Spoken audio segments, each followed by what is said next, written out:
1925 Kürdistan durumu özellikle Osmanlı'nın külleri üzerine kurulmuş olan daha doğrusu kurulmaya çalışan, o dönemde de daha tam istikrarlı bir oturum yok. Kemal Atatürk bu bölgeye özellikle sırtını Kürtlere dayandığı, geldiği, Kürtlerin gücünden istifade ettiği, askeri gücünden istifade ettiği ve Müslümanlığından istifade ettiği. Bu çok önemli. Çünkü tarih anlatıyor. Biz bunları ezberden konuşmuyoruz.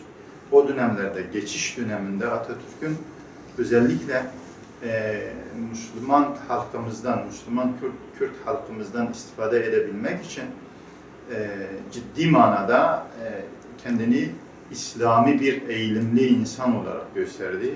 Hatta kimi cuma minberlerine çıktı, millete İslam'ı anlatmaya çalıştı. Kimi kaynaklarda geçiyor, özellikle vurguluyor, diyor Siyeri ve Mevlid'i çokça okuyun, çokça anlatın, yani bu bölgenin hassasiyetine göre davrandı.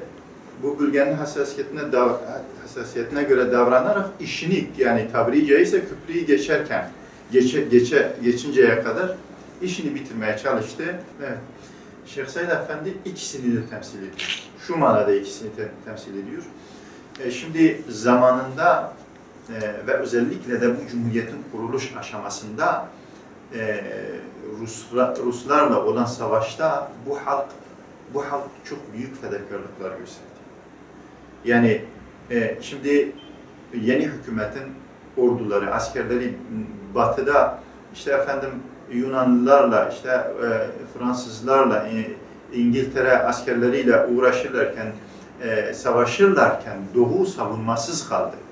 Ruslara karşı savunmasız kaldı. Yani askeri birlik yoktu, ciddi manada yoktu. Şimdi buradaki halk kendi toprağını, kendi namusunu, kendi ırzını o Rusların o mütecaviz durumuna karşı savundu. Yani kendi kıt imkanlarıyla yetişmemiş, askeri geçmişi olmayan insanlarla, yani böyle eli silah tutan gençlerle, fedakar halk direniş gruplarıyla bir mücadelenin içine girdiler. Şimdi böyle olunca bu memleketin asıl sahibidirler. Yani böyle nereden geldiler? Yani şimdi hazır lokmaya mı kondular? Değildir yani.